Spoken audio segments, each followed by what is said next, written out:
ಕಾವ್ಯ stories YouTube ಚಾನಲ್ಗೆ ಸ್ವಾಗತ. ಯುಗಗಳ ಪ್ರೇಮ ಧಾರಾವಾಹಿಯ 11ನೇ ಸಂಚಿಕೆ. ಏನಾಯಿತು, ಯಾಕೆ ಕಾರ್ ನಿಲ್ಲಿಸಿದ್ದು ಎಂದು ಪುಣ್ಯ ಕೇಳಿದಾಗ, ನಾನಲ್ಲ ನಿಲ್ಲಿಸಿದ್ದು, ಅದೇ ನಿಂತಿತು. ಏನಾಯಿತೆಂದು ತಿಳಿದಿಲ್ಲ, ಇರಿ ನೋಡ್ತೀನಿ ಎಂದವನು ಕಾರಿನಿಂದ ಇಳಿದು ಕಾರನ್ನು ಸರಿಯಾಗಿ ಪರಿಶೀಲಿಸಿ ಮತ್ತೆ ಕಾರ್ ಸ್ಟಾರ್ಟ್ ಮಾಡಲು ಮುಂದಾದ. ಕಾರ್ ಸ್ಟಾರ್ಟ್ ಆಗಲೇ ಇಲ್ಲ. ಛೆ, ಏನಾಯಿತೆಂದು ತಿಳಿಯುತ್ತಿಲ್ಲ, ಸ್ಟಾರ್ಟ್ ಕೂಡ ಆಗುತ್ತಿಲ್ಲ ಎಂದು ವಂಶ್ ಹೇಳಿದಾಗ, ಏನು ಮಾಡೋದಿವಾಗ ಎಂದು ಪುಣ್ಯ ಕೇಳಿದಳು. ಪಾದಯಾತ್ರೆ ಎಂದು ಹೇಳಿ ನಕ್ಕನು ವಂಶ್. ನಿಮ್ಮ ತಲೆ ರೀ, ಕತ್ತಲು ಆಗ್ತಾ ಇದೆ, ನನಗೆ ಕತ್ತಲಲ್ಲಿ ಹೊರಗಿರೋಕೆ ತುಂಬ ಭಯ, ಅದಕ್ಕೆ ಕೇಳಿದ್ದು ಎಂದು ಪುಣ್ಯ ಕೇಳಿದಾಗ, ನಾನಿದ್ದೀನಲ್ಲ ಮತ್ಯಾಕೆ ಭಯ ಎಂದು ವಂಶ್ ಹೇಳಿದ. ಅಯ್ಯೋ, ನೀವಿರೋದಕ್ಕೇನೆ ಭಯ ಎಂದು ನಕ್ಕಳು ಪುಣ್ಯ. ನಕ್ಕಿದ್ದು ಸಾಕು, ಲಗೇಜ್ ಹೊತ್ಕೊಂಡು ನಡೀರಿ. ಮೊದಲೇ ಈ ಊರು ಒಳ್ಳೆ ಕಾಡಿನ ತರಹ ಇದೆ, ಯಾವುದಾದ್ರೂ ಪ್ರಾಣಿ ನನ್ನ ಅಟ್ಯಾಕ್ ಮಾಡಿದರೆ? ಮೊದಲೇ ಚಿಕ್ಕವನು ನಾನು, ಜೀವನದಲ್ಲಿ ಇನ್ನೂ ಏನೇನೋ ಸಾಧಿಸೋದು ಇದೆ ವಂಶ್ ಹೇಳಿದ. ಈ ಪ್ರಾಣಿಗೆ ಇದರದೊಂದೇ ಚಿಂತೆ, ನನ್ನ ಬಗ್ಗೆ ಚೂರು ಯೋಚನೆನೇ ಇಲ್ಲ ಎಂದು ಮನದಲ್ಲೇ ಅಂದುಕೊಂಡಳು ಪುಣ್ಯ.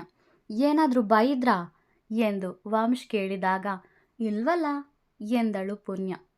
ಇಬ್ಬರು ತಮ್ಮ ತಮ್ಮ ಲಗೇಜ್ಗಳನ್ನು ಹಿಡಿದುಕೊಂಡು ಊರಿನ ಹೆಬ್ಬಾಗಿಲಿಗೆ ಕಾಲಿಟ್ಟರು. ಜೋರಾದ ಗಾಳಿ ಬೀಸಿ ಗಾಳಿಗೆ ಮರಗಿಡಗಳು ಧೂಳೆಬ್ಬಿಸಿತ್ತು. ದೇವಸ್ಥಾನದಲ್ಲಿ ಗಂಟೆ ಜೋರಾಗಿ ಬಡಿಯುತ್ತಿತ್ತು. ಆ ಸದ್ದು ಇಡೀ ಊರಿಗೆ ಕೇಳುವಂತಿತ್ತು. ಎಲ್ಲರೂ ಒಂದು ಬಾರಿ, ಇದೇನಿದು ವಿಚಿತ್ರ, ದೇವಸ್ಥಾನದಲ್ಲಿ ಈ ತರಹದ ಗಂಟೆ ಕೇಳಿಸುತ್ತಿದೆ ಎಂದು ತಮ್ಮಲ್ಲಿಯೇ ಹೇಳಿಕೊಳ್ಳುತ್ತಿದ್ದರು. ಇದೇನಿದು ಈ ರೀತಿಯಾಗುತ್ತಿದೆ, ಇಷ್ಟು ಜೋರಾದ ಗಾಳಿ, ಮತ್ತೆ ಮಳೆ ಬರುವಂತಿದೆ, ದೇವಸ್ಥಾನದಲ್ಲಿ ತನ್ನಷ್ಟಕ್ಕೆ ಗಂಟೆ ಬಾರಿಸುತ್ತಿದೆ, ಏನಿದರ ಸೂಚನೆ ಎಂದು ಒಬ್ಬರೇ ಮಾತಾಡಿಕೊಳ್ಳುತ್ತಿದ್ದರು ವೀರಪ್ಪ ಪಂಡಿತರು. ಯಾಕೆ ಈ ರೀತಿ ಆಗುತ್ತಿದೆ, ಇಷ್ಟು ಜೋರಾದ ಗಾಳಿ ಮತ್ತೆ ಮಳೆ ಬರುವ ಸೂಚನೆಯೇ, ದೇವಸ್ಥಾನದಲ್ಲಿ ಗಂಟೆಯ ಸದ್ದು, ಅದು ಈ ಹೊತ್ತಲ್ಲಿ? ಏನೋ ನನ್ನ ಕೈ ಮೀರಿ ನಡೆಯುತ್ತಿದೆ ಎಂದನಿಸುತ್ತಿದೆ. ನಾನು ಇನ್ನು ಮುಂದೆ ತುಂಬ ಹುಷಾರಾಗಿರಬೇಕು. ಪಾಳು ಬಿದ್ದ ಮನೆಯಲ್ಲಿ ಮುಂದಿನ ಬಲಿ ಪಡೆಯಲು ಪೂಜೆಗೆ ಸಿದ್ಧತೆ ಮಾಡುತ್ತಿದ್ದ ಅಘೋರಾಕ್ಷನ ಮನದಲ್ಲಿ ಅಂದುಕೊಂಡನು. ರೀ, ಈ ಲಗೇಜು ತುಂಬ ಭಾರ ಇದೆ ರೀ, ಸ್ವಲ್ಪ ಸಹಾಯ ಮಾಡಬಾರ್ದಾ? ಜೊತೆಗೆ ಈ ಜೋರಾದ ಗಾಳಿ ಬೇರೆ, ಮಳೆ ಬರುತ್ತೆ ಅನಿಸುತ್ತೆ ಎಂದು ಪುಣ್ಯ ಹೇಳಿದಾಗ, ಯಾಕೆ ಅಷ್ಟೊಂದು ತರಬೇಕಿತ್ತು, ಸ್ವಲ್ಪ ತರೋಕೆ ಆಗಲಿಲ್ವಾ? ಏನೇ ಆದರೂ ನಡೆದುಕೊಂಡೇ ನಮ್ಮ ಮನೆಗೆ ಹೋಗಬೇಕು, ಇಲ್ಲಿ ಯಾವ ಆಟೋ ಬಸ್ಸು ಇಲ್ಲ, ಈ ಊರಿಗೆ ಇರೋದು ಒಂದೇ ಬಸ್, ಬೆಳಿಗ್ಗೆ ಹೋದರೆ ರಾತ್ರಿನೇ ಬರೋದಂತೆ ಎಂದು ವಂಶ್ ಹೇಳುತ್ತಿರಬೇಕಾದರೆ, ಎಕ್ಸ್ಕ್ಯೂಸ್ ಮೀ ಮಿಸ್ಟರ್ ಹಸ್ಬೆಂಡ್, ನಾವು ಇಲ್ಲಿರೋಕೆ ಬಂದಿದ್ದು, ಟೂರ್ಗೆ ಅಲ್ಲ, ಸ್ವಲ್ಪ ತರಬೇಕಿತ್ತಂತೆ, ಸ್ವಲ್ಪ ಸಹಾಯ ಮಾಡೋಕ್ಕೆ ಆಗಲ್ಲ, ಏನೇನೋ ಮಾತಾಡೋದು ಎಂದು ಮುಖ ಊದಿಸಿಕೊಂಡು ವೇಗವಾಗಿ ಮುಂದಕ್ಕೆ ನಡೆದಳು ಪುಣ್ಯ. ಕೋಪದಲ್ಲಿ ಇನ್ನೂ ಮುದ್ದಾಗಿ ಕಾಣ್ತಾರೆ. ರೀ, ಸ್ವಲ್ಪ ನಿಧಾನ ರೀ, ಅತಿ ವೇಗ ಒಳ್ಳೆಯದಲ್ಲ ಎಂದು ಕೂಗಿ ಹೇಳಿದನು ವಂಶ್. ನಾನು ಮುಂದೆ ಹೋಗ್ತೀನಿ, ನೀವು ನಿಧಾನವಾಗಿ ಬನ್ನಿ, ನಾಳೆ ಬಂದರೂ ಪರವಾಗಿಲ್ಲ ಎಂದು ವಂಶ್ ಕಡೆ ತಿರುಗಿ ಪುಣ್ಯ ಹೇಳುತ್ತಿದ್ದಾಗ ಕಾರೊಂದು ಬಂದು ಅವಳಿಗೆ ಡಿಕ್ಕಿ ಹೊಡೆದಿತ್ತು. ಅಮ್ಮ ಎಂದವಳು ಕೆಳಕ್ಕೆ ಬಿದ್ದು ಬಿಟ್ಟಳು. ಅಯ್ಯೋ, ನಿಧಾನ ಅಂದರೆ ಈ ಹುಡುಗಿಗೆ ಕೇಳೋದೇ ಇಲ್ವಲ್ಲ ಎಂದು ಅವಳ ಬಳಿ ಓಡಿ ಬಂದನು ವಂಶ್. ಪುಣ್ಯಾಗೆ ಡಿಕ್ಕಿ ಹೊಡೆದ ಕಾರಿನಿಂದ ಇಳಿದು ಬಂದಿದ್ದು ವಿಶ್ವಾಸ್. ಸಾರಿ, ನಾನು ನೋಡಿಲ್ಲ, ತುಂಬ ಏಟಾಯಿತಾ ಎಂದು ಅವಳ ಬಳಿಗೆ ಓಡಿ ಬಂದ ವಿಶ್ವಾಸ್. ಇತ್ತ ಕಡೆಯಿಂದ ವಂಶ್ ಕೂಡ ಓಡಿ ಬಂದು, ನಿಧಾನ ಅಂದೆ ತಾನೆ, ಹೇಳಿದ್ದು ಕೇಳಬೇಕು ಎಂದನು. ಕೈಗೆ ತರಚಿದ್ದ ಗಾಯವಾಗಿತ್ತು. ಅದನ್ನು ಕಂಡ ವಂಶ್ ಹೃದಯ ತುಸು ನೊಂದಿತ್ತು. ವಿಶ್ವಾಸ್ ಪುಣ್ಯಾಳ ಮುಖವನ್ನೊಮ್ಮೆ ನೋಡಿದ. ಅಬ್ಬ, ಎಂತಹ ಸೌಂದರ್ಯ, ಪೂರ್ಣ ಚಂದಿರನನ್ನೇ ನಾಚಿಸುವ ಹಾಗಿದೆ, ವಾವ್, ನಿಜವಾಗ್ಲೂ ವೆರಿ ಬ್ಯೂಟಿಫುಲ್ ಎಂದು ಮನದಲ್ಲಿ ಯೋಚಿಸುತ್ತಾ ಅವಳನ್ನೇ ನೋಡಿ ಕಳೆದು ಹೋದ ವಿಶ್ವಾಸ್. ವಂಶ್ ಪುಣ್ಯಾಳ ಕೈ ಹಿಡಿದು ಎಬ್ಬಿಸಿ ಅಲ್ಲೇ ಇದ್ದ ದಂಡೆಯ ಮೇಲೆ ಕೂರಿಸಿದನು. ತನ್ನ ಟವಲ್ನಿಂದ ಅವಳ ಕೈಯಲ್ಲಿದ್ದ ರಕ್ತ ಒರೆಸುತ್ತಾ, ತುಂಬ ಏಟಾಯ್ತಾ, ನೋವ್ತಿದ್ಯಾ, ಹುಷಾರಾಗಿರಬೇಕು ಅಲ್ವಾ ಎನ್ನುತ್ತಿದ್ದನು. ವಿಶ್ವಾಸ್ ಪುಣ್ಯಾಳನ್ನೇ ನೋಡುತ್ತಾ ನಿಂತುಬಿಟ್ಟ. ವಂಶ್ ಅವನ ಕಡೆ ತಿರುಗಿ, ಸರ್, ನೀರು ಇದೆಯಾ ಎಂದು ಕೇಳಿದಾಗ ಎಚ್ಚೆತ್ತವನು ತನ್ನ ಕಾರ್ನಲ್ಲಿದ್ದ ನೀರು ತಂದುಕೊಟ್ಟ. ಮತ್ತೆ ಮಾತು ಮುಂದುವರಿಸಿ, ನೀವು ಈ ಊರಿಗೆ ಹೊಸಬರಾ? ನಾನು ಎಂದೂ ನಿಮ್ಮನ್ನು ಈ ಊರಲ್ಲಿ ಕಂಡಿಲ್ಲ ಎಂದನು ವಿಶ್ವಾಸ್. ಹೌದು, ನನ್ನ ಹೆಸರು ವಂಶ್. ಇವರು ನನ್ನ ಹೆಂಡತಿ. ನಾವು ಬೆಂಗಳೂರಿಂದ ಬಂದಿದ್ದು. ನನ್ನ ತಾತನ ಮನೆ ಇಲ್ಲೇ ಇರೋದು, ಅದಕ್ಕೆ ಬಂದ್ವಿ. ಇನ್ನು ಮುಂದೆ ಇಲ್ಲೇ ಇರ್ತೀವಿ. ಬರೋವಾಗ ಕಾರ್ ಕೆಟ್ಟೋಯ್ತು ಎಂದನು ವಂಶ್. ಹೋ ಹೌದಾ, ಬನ್ನಿ ಹಾಗಾದರೆ ಡ್ರಾಪ್ ಮಾಡ್ತೀನಿ ಎಂದು ವಿಶ್ವಾಸ್ ಹೇಳಬೇಕಾದರೆ, ಪರವಾಗಿಲ್ಲ, ನಿಮಗ್ಯಾಕೆ ಸುಮ್ಮನೆ ತೊಂದರೆ, ನಾವು ಹೋಗುತ್ತೇವೆ ಎಂದು ವಂಶ್ ಹೇಳಿದ. ರೀ ಪ್ಲೀಸ್ ಹೋಗೋಣ, ನನಗಂತೂ ಇದನ್ನೆಲ್ಲ ಹೊತ್ತುಕೊಂಡು ಹೋಗೋಕ್ಕಾಗಲ್ಲ, ಪ್ಲೀಸ್ ಪ್ಲೀಸ್ ಪ್ಲೀಸ್ ಹೋಗೋಣ ಎಂದು ಪುಣ್ಯ ಕೇಳಿದಾಗ, ಸರಿ ಹೋಗೋಣ ಎಂದು ಅವಳನ್ನು ಎಬ್ಬಿಸಿದನು ವಂಶ್. ಕಾಲಿಗೆ ಸೀರೆ ಸುಲುಕಿ ಪುಣ್ಯ ಬೀಳಲು ಹೋದಾಗ ಅವಳ ನಡುಬಳಸಿ ಹಿಡಿದಿದ್ದನು. ಪುಣ್ಯ ನಾಚಿ ನೀರಾಗಿದ್ದಳು. ಅವಳ ಆ ಆಕರ್ಷಣೀಯ ಕಣ್ಣುಗಳನ್ನು ನೋಡಿ ಕಳೆದು ಹೋಗಿದ್ದನು ವಂಶ್. ಈ ಬಾರಿ ಉರಿದು ಬಿದ್ದದ್ದು ವಿಶ್ವಾಸ್. ಅವಳ ಕಡೆ ಉರಿನೋಟ ಬೀರಿ, ಹೋಗೋಣ್ವಾ ಎಂದು ಜೋರಾಗಿ ಕೇಳಿದ.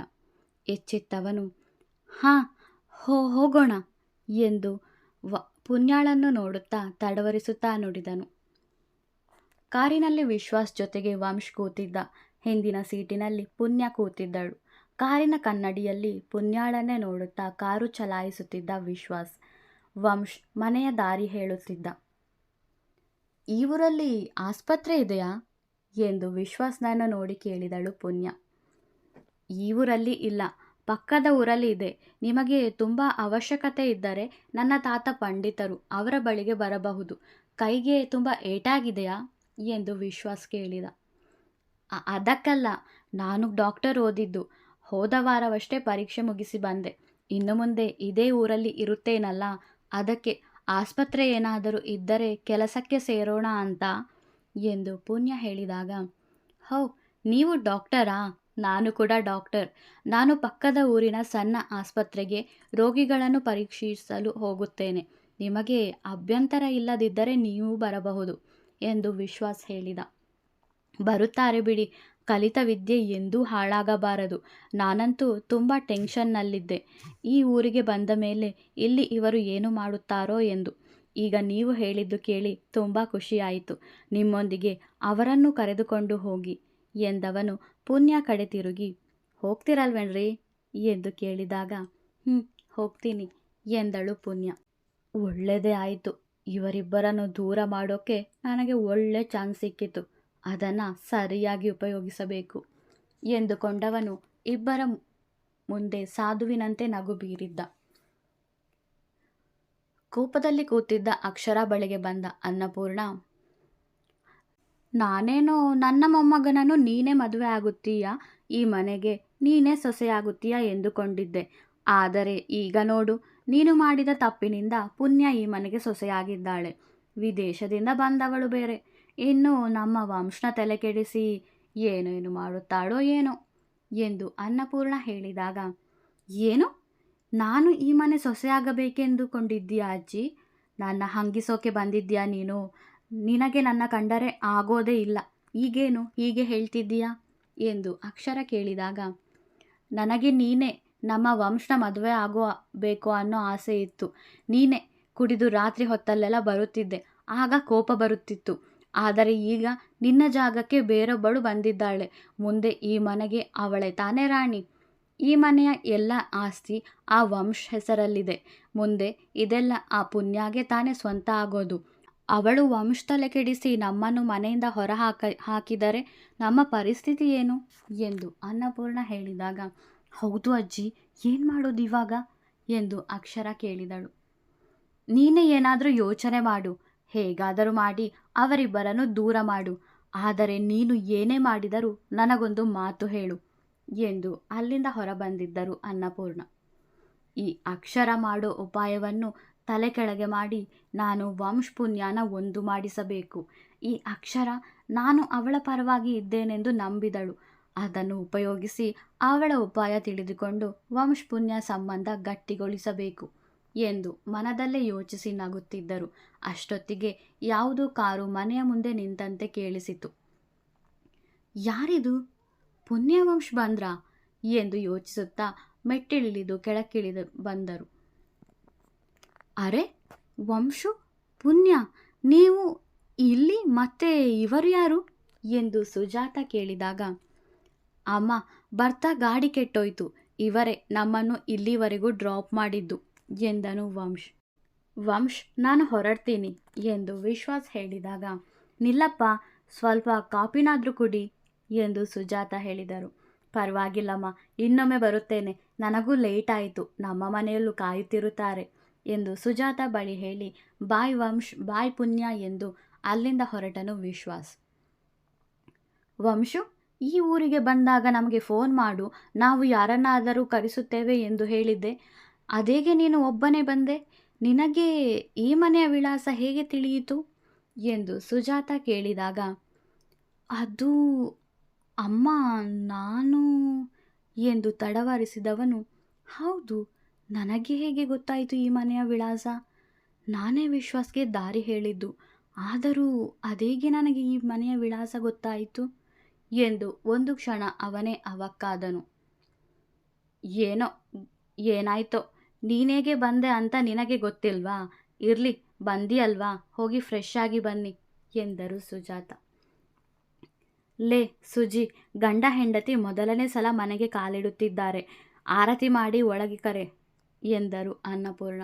ಸರಿ ಎಂದು ಒಳ ಹೋಗಿ ಆರತಿ ತಟ್ಟೆ ಹಿಡಿದು ಬಂದವರು ಇಬ್ಬರಿಗೂ ಆರತಿ ಮಾಡಿ ಪುಣ್ಯ ಸೇರೊದ್ದು ಆ ಮನೆಯ ಸೊಸೆಯಾಗಿ ಒಳ ಬಂದಿದ್ದಳು. ಅರೆ, ಈ ಮನೆಯನ್ನ ನೋಡಿದ್ದೇನೆ ಎಂದನಿಸುತ್ತಿದೆ, ಎಲ್ಲವೂ ಪರಿಚಯವಿದ್ದಂತೆ ಅನ್ನಿಸುತ್ತಿದೆ. ಈ ಊರಿಗೆ ಕಾಲಿಡುವಾಗಲೂ ಅಷ್ಟೇ, ಮೊದಲೇ ಇಲ್ಲಿಗೆ ಬಂದ ಅನುಭವ. ಯಾಕೆ ಈ ಥರ ಆಗುತ್ತಿದೆ? ಏನೇನೋ ಅನ್ನಿಸುತ್ತಿದೆ ಎಂದು ಮನದಲ್ಲೇ ಅಂದುಕೊಂಡ ವಂಶ್ ಸುತ್ತಲೂ ಒಮ್ಮೆ ದೃಷ್ಟಿ ಹರಿಸಿದ. ಮನೆಯ ಗೋಡೆಯ ಸುತ್ತ ಆ ವಂಶದವರೆಲ್ಲರ ಫೋಟೋ ಅಲ್ಲಿತ್ತು. ಧೂಳಿಡಿದಿದ್ದರಿಂದ ಸರಿಯಾಗಿ ಯಾವುದೂ ಕಾಣಿಸುತ್ತಿರಲಿಲ್ಲ. ಅದರ ಬಳಿಗೆ ಹೋದವನನ್ನು, ವಂಶು, ತುಂಬ ಸುಸ್ತಾಗಿರುತ್ತೆ, ಹೋಗಪ್ಪ, ಸ್ನಾನ ಮಾಡಿ ಬಂದು ಊಟ ಮಾಡಿ ಸ್ವಲ್ಪ ವಿಶ್ರಾಂತಿ ತಗೊಳ್ಳಿ ಎಂದರು ಸುಜಾತ. ಎಂದು ಹೊರಟವನು, ಅಪ್ಪ ಎಲ್ಲಿ ಎಂದು ಕೇಳಿದನು. ಗದ್ದೆ ಕಡೆಗೆ ಹೋಗಿದ್ದಾರೆ ಕಣೋ, ಇನ್ನೇನು ಬರುವರು ಎಂದರು ಸುಜಾತ. ಸರಿ ಎಂದು ಇಬ್ಬರು ತಮ್ಮ ಕೋಣೆಗೆ ಹೋದರು. ಅವರಿಬ್ಬರನ್ನು ಕೋಪದಿಂದ ನೋಡುತ್ತಿದ್ದರು ಅರುಣ್ ಹಾಗೂ ಅಕ್ಷರ. ಅಜ್ಜಿ ನಮ್ಮ ಸಪೋರ್ಟ್ಗೆ ಇದ್ದಾರೆ ಅಣ್ಣು, ಆ ಪುಣ್ಯನನ್ನು ಆದಷ್ಟು ಬೇಗ ಇಲ್ಲಿಂದ ಓಡಿಸಬಹುದು ಎಂದು ಅಕ್ಷರ ಹೇಳುತ್ತಿದ್ದಾಗ, ಅದೇಗೆ ಸಾಧ್ಯ? ಅಜ್ಜಿಗೆ ನಿನ್ನ ಕಂಡ್ರೇನೇ ಆಗಲ್ವಲ್ಲ, ಮತ್ತೀಗ ಅವರು ನಮ್ಮ ಕಡೆಗೆ ಹೇಗೆ ಬರುತ್ತಾರೆ ಎಂದು ಅರುಣ್ ಕೇಳಿದ. ಅನ್ನಪೂರ್ಣ ಅಕ್ಷರ ಬಳಿ ಹೇಳಿದ್ದನ್ನೆಲ್ಲ ಹೇಳಿದಳು ಅಕ್ಷರ. ನನಗೇನೋ ಆ ಅಜ್ಜಿ ಮೇಲೆ ನಂಬಿಕೆ ಬರುತ್ತಿಲ್ಲ. ಆ ವಂಶ್ ಪುಣ್ಯನನ್ನು ಆದಷ್ಟು ಬೇಗ ದೂರ ಮಾಡಿ ಅವಳ ಜಾಗಕ್ಕೆ ನೀನು ಬರಬೇಕು. ಅವಳು ದೂರ ಹೋಗದಿದ್ದರೆ ಅವಳನ್ನೇ ಭೂಮಿ ಮೇಲೆ ಇಲ್ಲವಾಗಿಸಬೇಕು ಎಂದನು ಅರುಣ್. ಏನಿದು ಅನ್ನು, ನಿನ್ನ ಬಾಯಲ್ಲಿ ಇಂಥ ಮಾತು? ಆ ಪುಣ್ಯ ಕೂಡ ನಿನಗೆ ತಂಗಿ ಇದ್ದ ಹಾಗೆ, ನೀನು ಅವಳ ಬಗ್ಗೆ ಈ ರೀತಿ ಆಲೋಚಿಸುವುದೇ ಎಂದು ಕೋಪದಿಂದ ಕೇಳಿದನು ವಂಶ್. ತಂಗಿ ಇದ್ದ ಹಾಗೆ? ತಂಗಿ ಏನೂ ಅಲ್ಲವಲ್ಲ, ಅವಳು ಬಂದು ನನ್ನ ತಂಗಿ ಅಕ್ಷರ ಜೀವನನೇ ಹಾಳು ಮಾಡಿದಳು, ಅವಳನ್ನು ಸುಮ್ಮನೆ ಬಿಡಬೇಕಾ ಎಂದು ಅರುಣ್ ಕೇಳಿದಾಗ, ಅನ್ನು, ನೀನು ಮರೆತಿರೋ ಹಾಗಿದೆ, ಪುಣ್ಯ ನಮ್ಮ ಮನೆ ಮಾನ ಉಳಿಸಿದವರು.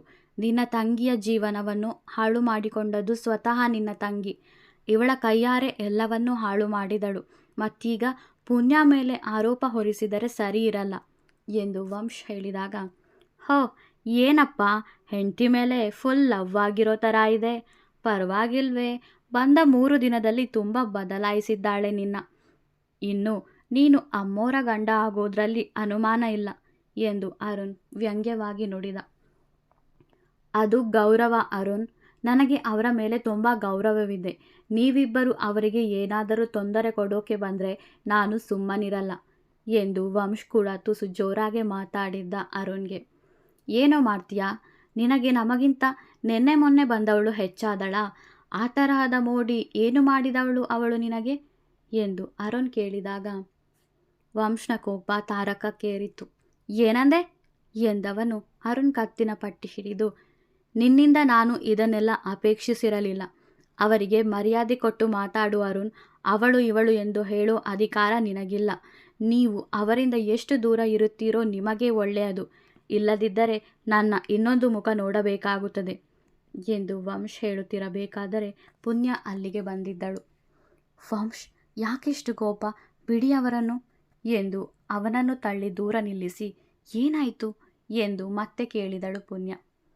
ಎಲ್ಲ ನಿನ್ನಿಂದಾನೇ ಆಗಿದ್ದು. ನೀನು ಯಾಕೆ ನಮ್ಮ ಜೀವನಕ್ಕೆ ಬಂದೆ? ನಿನ್ನಿಂದ ನನ್ನ ವಂಶ್ ದೂರ ಆದ. ಅದರ ಜೊತೆಗೆ ಪ್ರಾಣ ಸ್ನೇಹಿತರಂತಿದ್ದ ಅರುಣ್ ವಂಶ್ ದೂರ ಆದರು. ಎಲ್ಲ ಮಾಡಿ ಇವಾಗ ಜಗಳ ತಡೆಯೋಕೆ ಬಂದಿದ್ದೀಯಾ ಎಂದು ಅಕ್ಷರ ಕೇಳಿದಾಗ, ಸಾಕು ಸುಮ್ಮನಿರೋ ಅಚ್ಚು. ಮಾಡೋದೆಲ್ಲ ಮಾಡಿ ಇವಾಗ ಇವರ ಮೇಲೆ ಅಪವಾದ ಹೊರಿಸಬೇಡ ವಂಶ್ ಹೇಳುತ್ತಿದ್ದಾಗ ಸುಜಾತ ಅಲ್ಲಿಗೆ ಬಂದಿದ್ದರು. ಯಾಕೆ ಈ ಥರ ಕಿರುಚಾಡಿ ಮಾತಾಡುತ್ತಿದ್ದೀರಿ? ಯಾಕೆ ಅರುಣ್, ನಿನ್ನ ತಂಗಿ ಮಾಡಿದ್ದು ನಿನಗೆ ನೆನಪಿಲ್ಲವೇ? ಅವಳಿಂದ ತಾನೇ ವಂಶ್ ಪುಣ್ಯ ಮದುವೆ ಆಗೋ ಹಾಗೆ ಆಗಿದ್ದು. ಇವಾಗ ಆ ಹಳೆ ವಿಚಾರಕ್ಕೆ ಮತ್ತೆ ಯಾಕೆ ಜಗಳ? ಬಿಡಿ ಅದನ್ನು. ಇವಾಗ ಆಗೋದೆಲ್ಲ ಆಗೋಗಿದೆ. ಎಲ್ಲ ದೈವ ಇಚ್ಛೆ. ಈಗ ಬನ್ನಿ ಎಲ್ಲ ಊಟ ಮಾಡೋಣ ಎಂದವರು ಪುಣ್ಯ ವಂಶನ ಅಲ್ಲಿಂದ ಎಳೆದುಕೊಂಡು ಹೋಗಿದ್ದರು. ಇವರಿಗೆಲ್ಲ ಬುದ್ಧಿ ಕಲಿಸಬೇಕು ಅನ್ನು ಎಂದು ಅಕ್ಷರ ಹೇಳಿದಾಗ, ಸರಿಯಾಗಿ ಬುದ್ಧಿ ಕಲಿಸೋಣ ಎಂದನು ಅರುಣ್. ಊಟ ಹಾಕಿಕೊಟ್ಟರೂ ಪುಣ್ಯಗೆ ಊಟ ಮಾಡೋ ಮನಸ್ಸಿರಲಿಲ್ಲ. ಅಕ್ಷರ ಹೇಳಿದ ಮಾತು ತುಂಬ ನೋವುಂಟು ಮಾಡಿತ್ತು. ನನಗೆ ಹಸಿವಿಲ್ಲ ಅತ್ತೆ ಎಂದು ಪುಣ್ಯ ಊಟದಿಂದ ಎದ್ದು ಹೋಗುತ್ತಿದ್ದಾಗ, ರಾತ್ರಿ ಊಟ ಮಾಡದೆ ಇರಬಾರದು ಪುಣ್ಯ. ತಗೋ ಸ್ವಲ್ಪ ತಿನ್ನು, ನಾನೇ ಕೈತುತ್ತು ತಿನ್ನಿಸುತ್ತೀನಿ ಎಂದು ಕೈತುತ್ತು ಕೊಡಲಾರಂಭಿಸಿದ್ದರು ಸುಜಾತ. ಅಮ್ಮ, ಬರೀ ನಿನ್ನ ಸೊಸೆಗೆ ಮಾತ್ರನಾ? ನನಗಿಲ್ವಾ ಕೈತುತ್ತು ಎಂದು ವಂಶ್ ಕೇಳಿದಾಗ, ನೀನು ಬಾರೋ ಎಂದು ಇಬ್ಬರಿಗೂ ಕೈತುತ್ತು ಕೊಟ್ಟು ಊಟ ಮಾಡಿಸಿದ್ದರು ಸುಜಾತ. ಅಮ್ಮೋರೇ ಅಮ್ಮೋರೇ ಎಂದು ಅಲ್ಲಿಗೆ ಓಡೋಡಿ ಬಂದಿದ್ದ ಮಂಜ. ಏನಾಯ್ತು ಮಂಜ ಎಂದು ಸುಜಾತ ಗಾಬರಿಯಿಂದ ಕೇಳಿದರು. ಅಮ್ಮೋರೇ, ಆ ಭದ್ರಪ್ಪನಿಗೂ ಅನಂತ ಯಜಮಾನ್ರಿಗೂ ಜಗಳ ಆಗ್ತಿದೆ, ಬೇಗ ಬನ್ನಿ ಎಂದನು ಮಂಜು. ವಿಡಿಯೋ ಇಷ್ಟವಾದರೆ ಲೈಕ್ ಮಾಡಿ, ಕಮೆಂಟ್ ಮಾಡಿ. ನನ್ನ ಚಾನಲ್ಗೆ ಹೊಸಬರಾದರೆ ಸಬ್ಸ್ಕ್ರೈಬ್ ಮಾಡಲು ಮರೆಯಬೇಡಿ. ಧನ್ಯವಾದಗಳು.